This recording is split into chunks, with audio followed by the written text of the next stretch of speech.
Hello, welcome you all for the part 1 ethics article of ACCA Advanced Auditing and Assurance being downloaded from Exam Techniques from Advanced Auditing and Assurance. This article forms major part of the Advanced Auditing and Assurance syllabus and are examined regularly. The marks for this session are spread over more than one question in different ways and included with planning professional issues and sometimes as a straightforward. The standard of ethics are sometimes they are being conducted and checked, examined previously in your audit and assurance. The differences which were in your audit and assurance and in advanced auditing and assurance for professional level is your ability to apply those standards to more complex situation and show that you understand both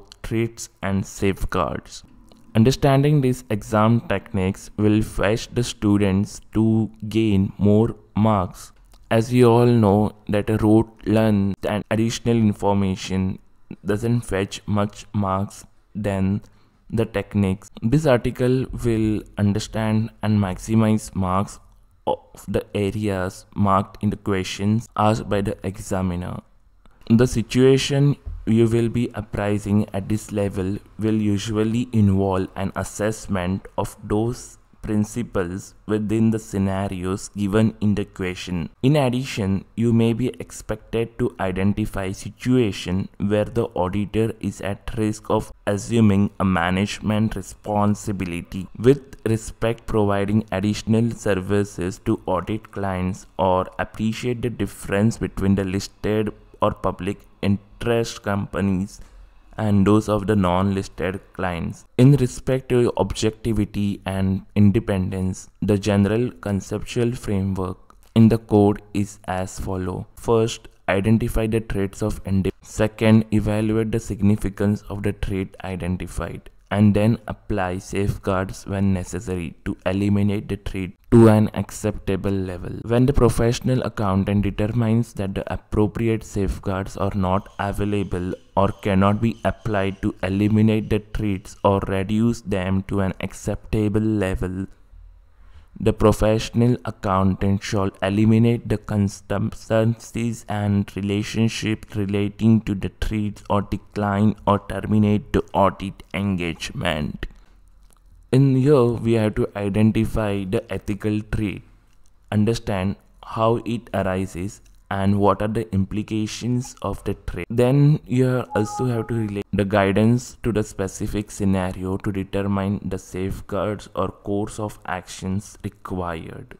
Here we will understand the ethical issues, professional issues, quality issues. These answers are not fully comprehensive and give an example of the context which you could produce in an exam.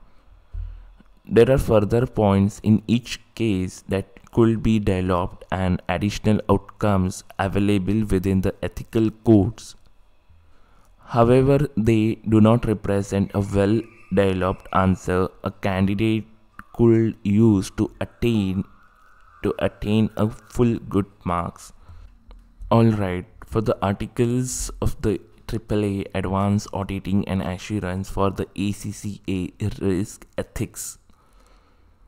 Well, the Code of Ethics and Conduct consists of the various principles such as integrity, objectivity, professional competence, confidentiality, professional behavior. Moving with one art principle, the integrity principle in somewhat the auditor is expected that he should be safe forward. He should be honest. Integrity requires the auditor to observe both the form and the spirit of auditing and auditing ethical issues.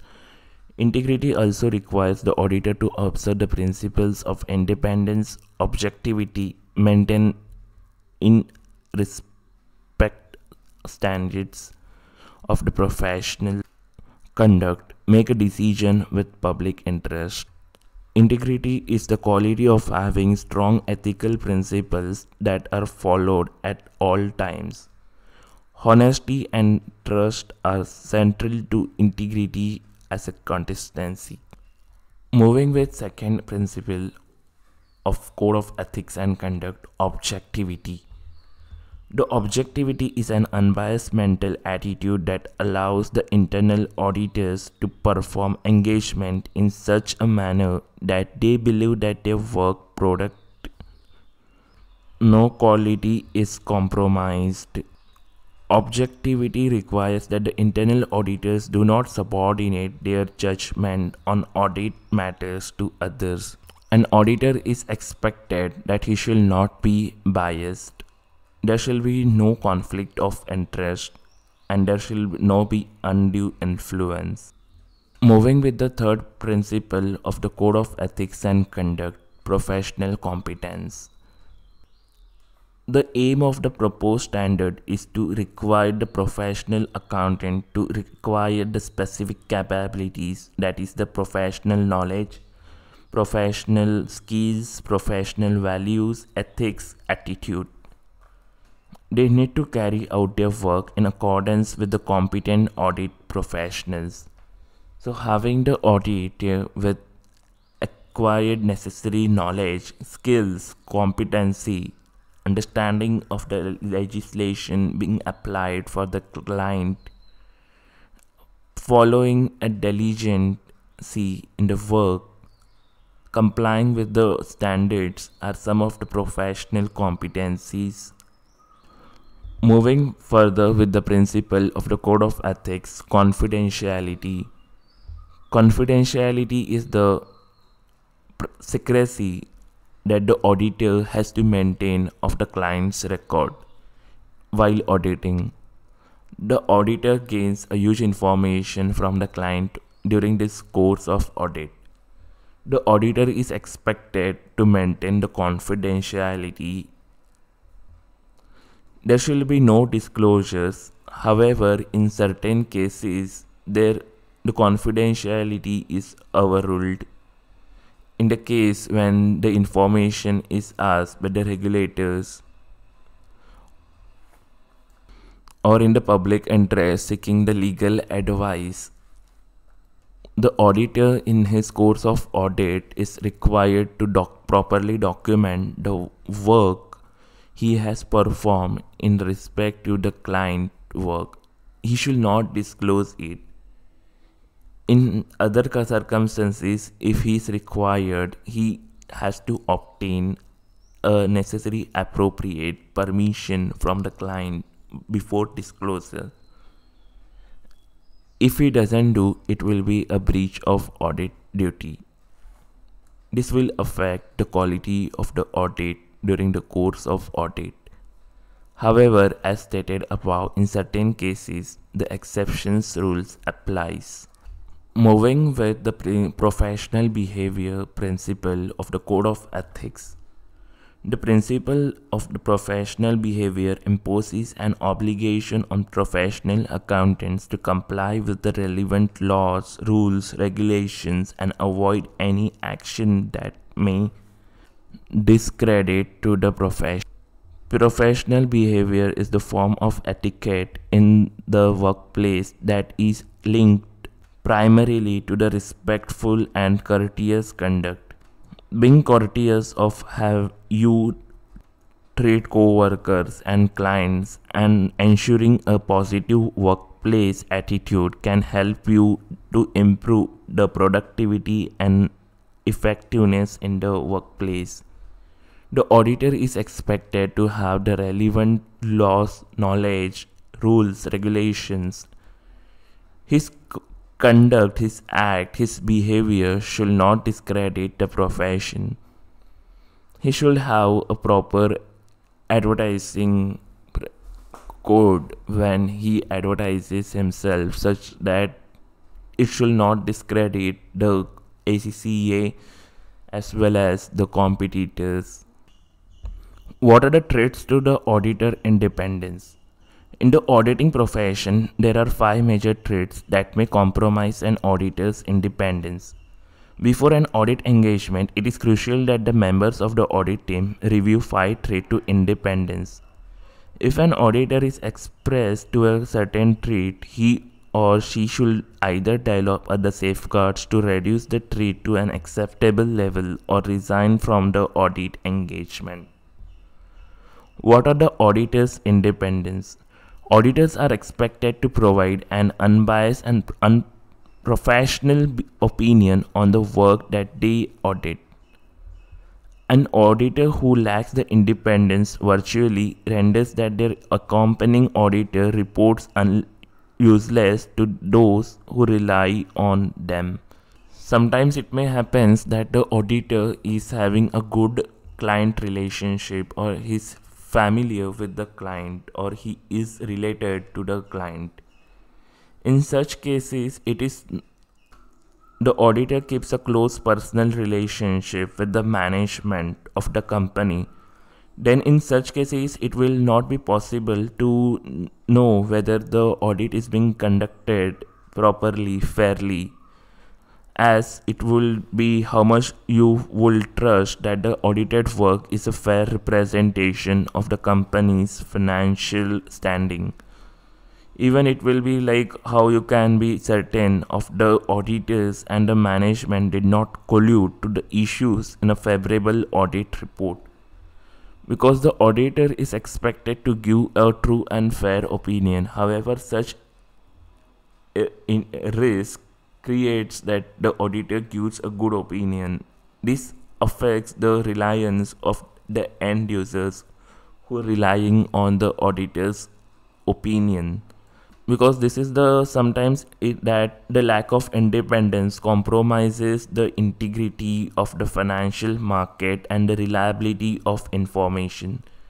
Investors will not be willing to extend capital to companies knowing that the audited information was performed by an auditor who is not independent.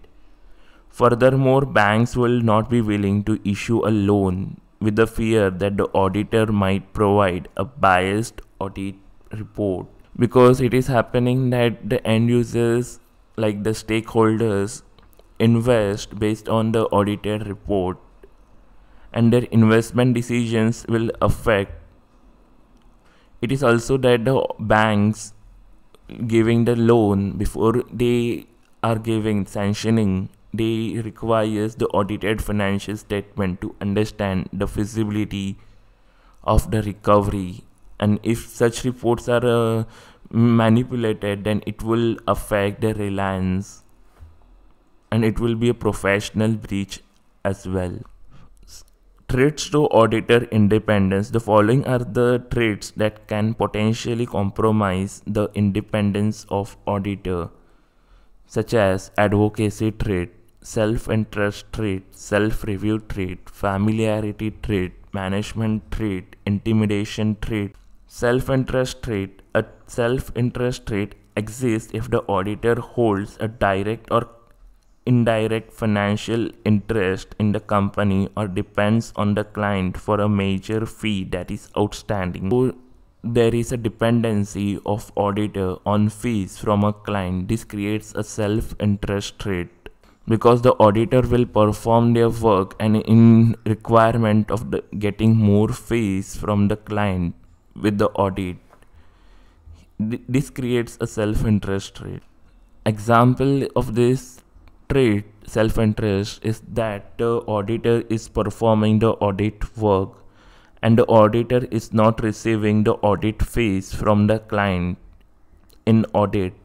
The issue is that the audit team might be tempted to issue a favorable report so that the company is able to secure a loan to settle the fees outstanding for their audit. Moving with the self-review trait. A self-review trait that exists if the auditor is auditing his or her own work or work that is done by the others in the same firm. The example of the self-review trait is that the auditor is performing more than one activities which are pertaining to the financial statements audit. For example, the auditor prepares the financial statement for the client while he is also serving as the auditor for that client. The issue is that by having the auditor review his or her own work, the auditor cannot be expected to form an unbiased opinion on the financial statements. So the report on financial statements prepared on behalf of the client. Moving with the advocacy treat. The advocacy treat is the treat which exists if the auditor is involved in promoting the client to the point where their objectivity is potentially compromised. For example, the auditor is assisting the client in settling the services and serving as the auditor for the company. The issue is that the auditor may issue a favorable report to increase the sales means increase the good. So the advocacy trait is like promoting the client interest. For example, one more example I'm taking that in the if the bank, if the client is requiring the loan requirement from the bank, then the auditor represents the client, promotes the client interest in securing the loan. This creates an advocacy trait because the auditor is promoting the client's interest. Familiarity trait. A familiarity trait exists if the auditor is too personally close to or familiar with the employees, officers, directors of the client company.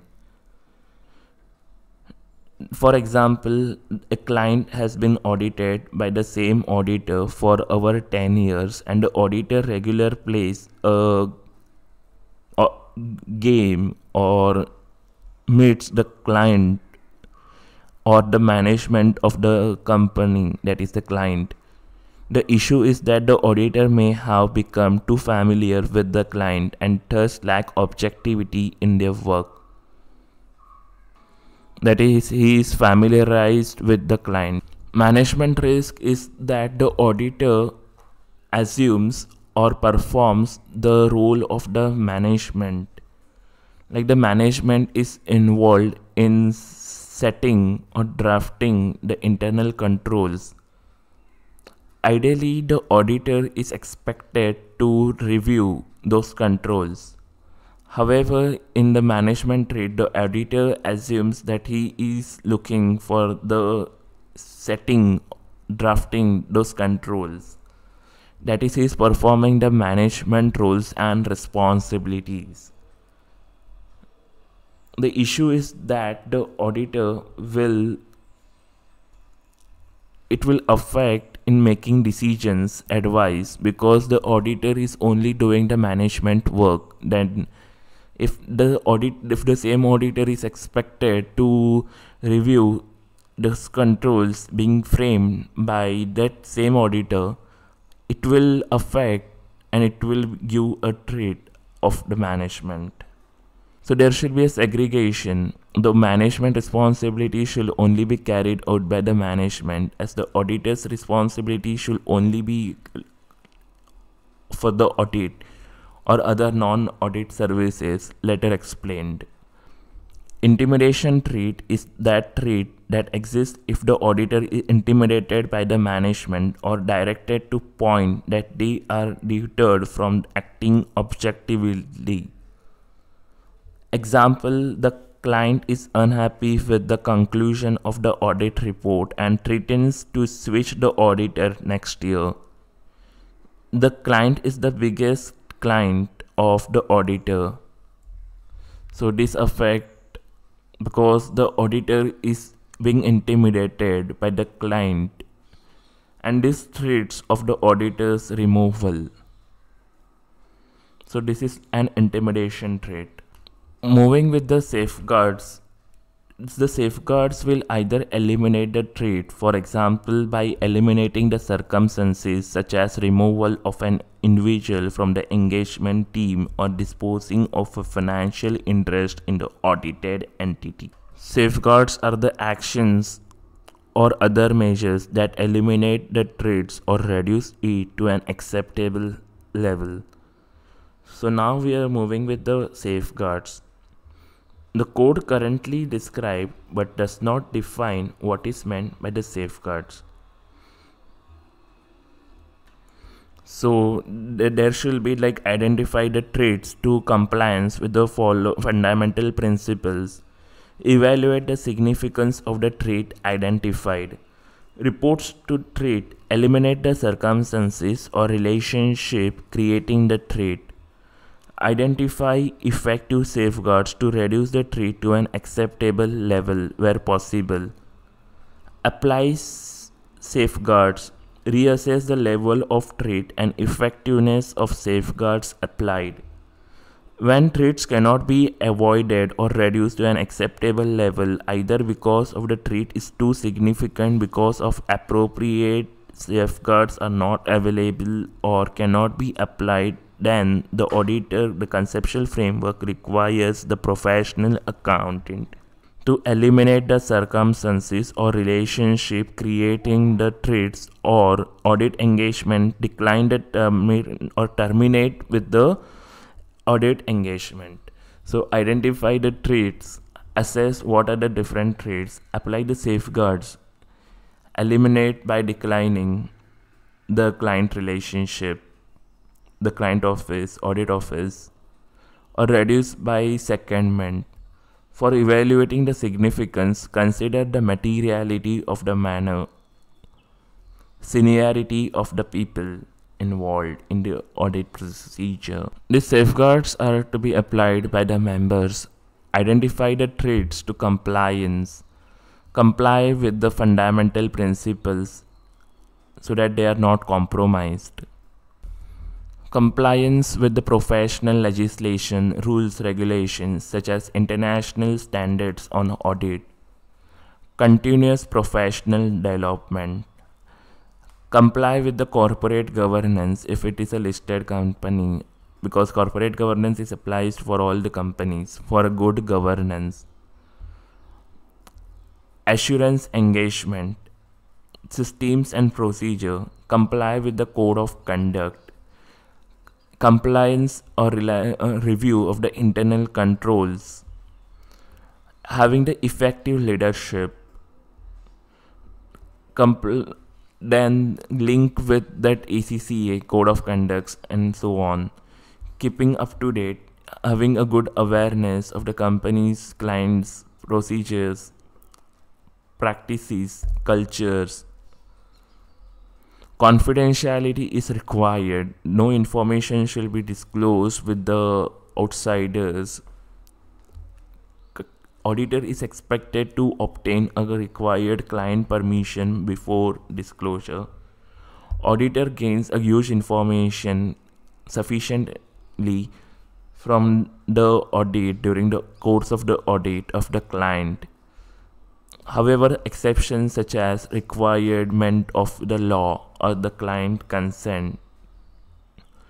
Sometimes the auditor, in the interest of the public, seeks legal advice of the ACCA or legal regulatories.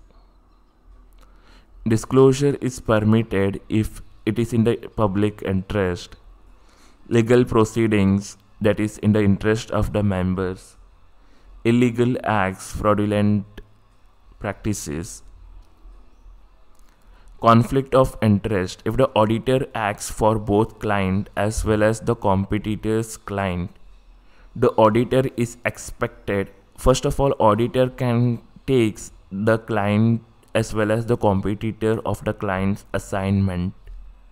However, if he or she accepts or the firm is accepting such engagements, the auditor should notify both the client company as well as the competitors of the client that they are auditing. Obtain the consent from both of them. If they are okay with the audit, then the audit firm is expected to have different teams to perform the audits of those respective entities. The auditor should deny or discontinue the appointments if materially prejudiced, such as the auditors, both the teams are required to maintain a confidentiality. Resources team members of both of these teams should be different. They should not discuss about the secrets with each other obtained during the course of the audit of both the companies, like client company as well as the competitors companies organizations. If the auditor is unable to maintain proper safeguards, then the appropriate course is denying the office of the auditor in the respective entities. Discontinue the appointments if it materially prejudices. So the safeguards against such the conflict of interest includes regular review of the safeguards. This safeguards review is not a one-time activity. A continuous and a constant review of the safeguards to be taken.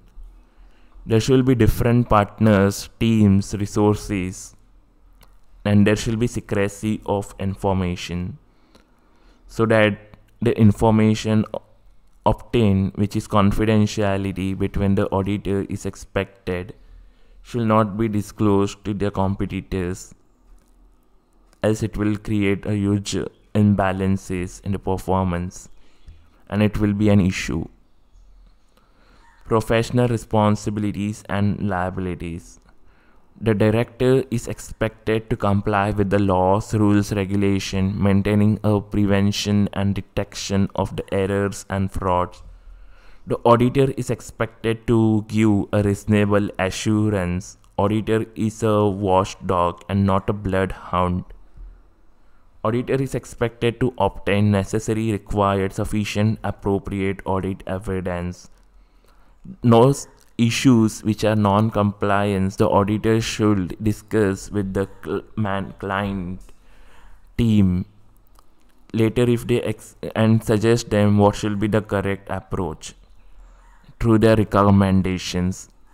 Discuss with the charged with corporate governance or the management if they are still uncorrected or if the issues are material. Materiality impact on the financial statements. The auditor is expected to check material level. A correct material level should be taken or reduce the materiality level if the issues involve the fraudulent transaction or those are error prone. The auditor is expected to respond appropriately for the non-compliance.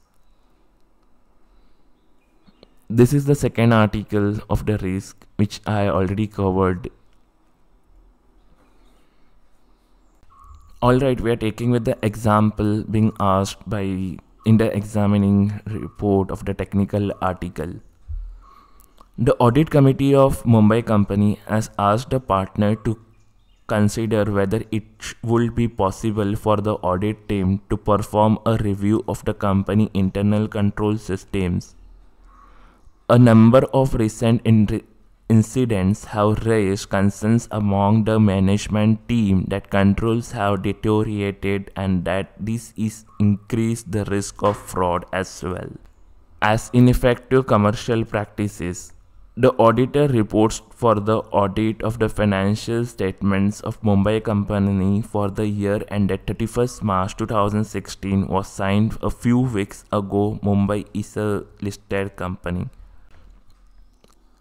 Comment on the ethical issues raised and actions your firm should take in response to the client's interest. Here, the client is asking the auditor to perform a review of the company's internal control system. A number of recent incidents have raised a concern that those controls have deteriorated and it has increased the risk of fraud as well as inefficient commercial practices. The company is a listed company and the audit report for the audit of the financial statements was signed a few weeks ago. Alright, so in this question, we are asked to perform an additional service to an audit client, that is, a review of the systems and controls. This gives a self-review trait and may possibly lead to assuming that a management responsibility is assumed by the auditor while auditing. The identification is the first step of answering the question, but these points alone don't give a good score. So now this providing a review of the company's internal control systems gives a rise to a self-review trait, as these controls will then be reviewed by the firm when determining audit strategy. The firm may be reluctant to highlight errors or adopt a substantive approach during the audit, as this may highlight deficiencies in the firm's work of additional services. It is a management responsibility for designing the systems and controls. Auditor is normally expected to review. If the auditor is performing assuming the management responsibility, by taking the role of the management, it creates a management trait. Evaluating the significance and suggesting the safeguard, the code states that the trait's independence of undertaking management responsibility for an audit client is so significant that there are no safeguards, which could reduce the trait to an acceptable level. There shall be no hypothetical assumptions or speculation techniques be used while drafting the answer, such as relative fee size. The information which the students are expected to draft the answer is provided in the case study being asked by the examiner. Here, care shall be taken that the client is a listed company. Management responsibility can be avoided if the client takes responsibility for monitoring the reports made and taking the decision on recommendation. However, as the client is listed, we are prohibited from undertaking internal audit services which relate to significant part of the controls our financial reporting. As this is material and a listed company, the auditor is expected to decline the additional work. In other circumstances, the safeguards of using separate team to overcome self-review trait or considering the competence of the firm to provide this service will attain credit. However, since this is a listed company, so these points are irrelevant here. No marks are awarded for simply listing that it is a self-review or management responsibility, as this will be described before marks are awarded. As such, ensure that you take the time to explain the trait rather than simply writing the. Example 2. Your firm advisory department has been carrying out a due diligence assignment on a potential acquisition target of an audit client, Blue Company. The management team of Blue Company has also approached White & Company to ask whether the representative of the firm will take available to attend a meeting with the company's banker, who they are hoping will finance the acquisition of the Red Company to support the management team in conveying the suitability of the acquisition of Red Company. For meeting, the bank requires the most of up-to-date information, accounts of Red Company with accompanying auditor's independent interim review report. Your firm is due to complete the interim review shortly, and the management team of Red Company has requested that the interim review is completely quickly so that it is done, not hold up negotiation with the bank, stating that if it does, it may affect the outcome of the next audit tender, which is due to take the place after the completion of their year's audit. Requirement is to comment on the ethical issues raised and recommend any actions your firm could take in response to the client request. In this example, we have additional services and pressure relating to existing services to an audit client. The issue we face are advocacy, self-review, management responsibility, intimidation. Demonstrating your understand the trait, how they arise and implication. Attending a meeting with the banks will give rise to an advocacy trait as we will receive. In this example, we have additional services and pressure relating to the existing services in an audit client. The issues we face are advocacy, trait, safe review, management responsibility, and the intimidation. Demonstrating your understanding the traits, how they arise, and the implication. Attending a meeting with the banks would give rise to an advocacy trait as we would be perceived as promoting the interest of our client and confirming that the client's assertions in negotiation. Because it is like here the examiner is saying that attending a meeting with the bank will give rise to an advocacy trait. We have learned advocacy trait is promoting the client's interest. So in this case, the auditor is attending a meeting with the bank. Ideally, the auditor should not attend such meetings because this represents and promotes the interest of the client and confirming the client's assertions in negotiation. Why the auditor should attend?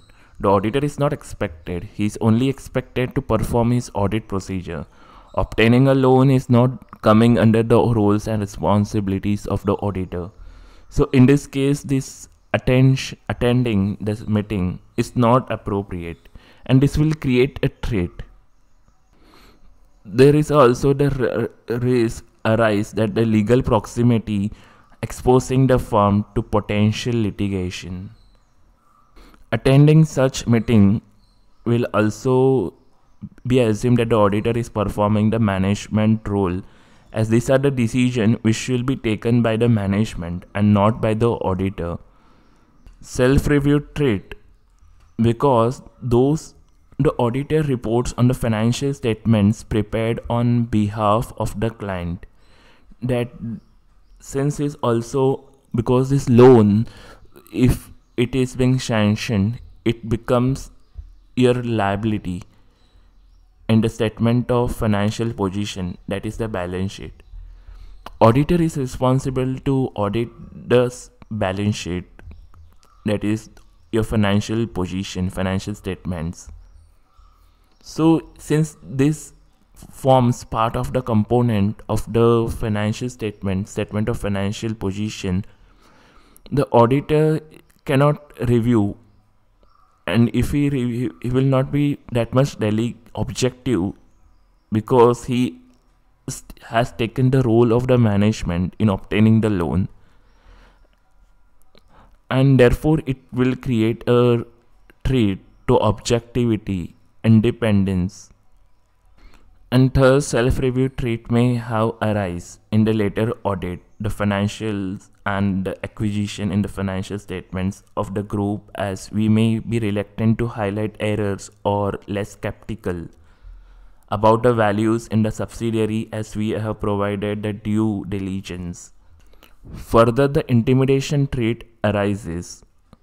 Intimidation trait is the trait of auditor's removal, as you may see in the case study, that the auditor is being requested to complete the activity quickly so that it does not uphold the negotiations with the bank, stating that if it does not, it may affect the outcome of the next year audit tender, which is due to take place after the completion of this audit.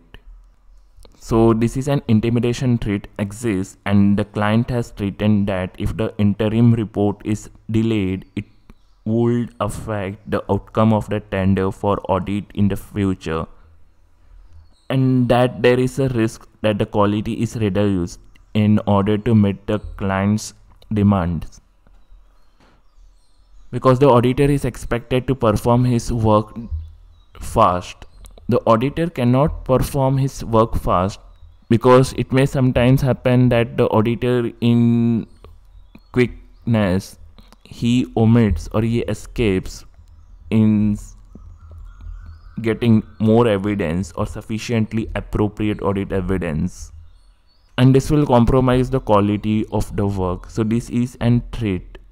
An auditor is expected to give a reasonable assurance to the shareholders about the financial statements being audited by them, because the shareholders looks after the investment decisions in the company, and so such quickness is the compromise in the scope of the audit work, because he is asked to perform his audit work, that is the review, soon, and it may affect the quality. So what are the safeguards? Well, assuming the management responsibility can be avoided if the directors confirm in writing that they are responsible for any decision relating to the acquisition. The firm shall decline the attending the meeting with the banks. A self-review threat can be reduced by having an independent partner review the audit work prior to signing the auditor's report. The intimidation threat should be reported to those charged with corporate governance. Here in the question, we can see that the firm's advisory department has been carrying out a due diligence assignment on a potential acquisition target of an audit client.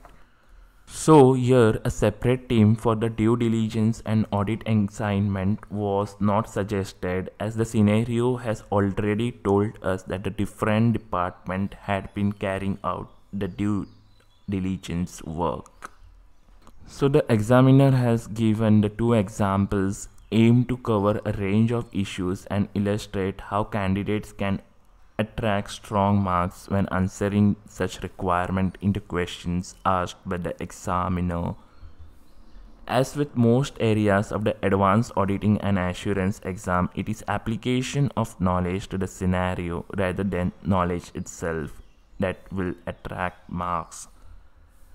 This means that when preparing for this exam, a good grasp of the knowledge underpinning the syllabus is important for practicing questions, and developing the skills of applying that knowledge is key to passing. This was all about the Article 1 from ACCA Audit and Assurance, Advanced Auditing and Assurance, for the suggested by the P7 examining team.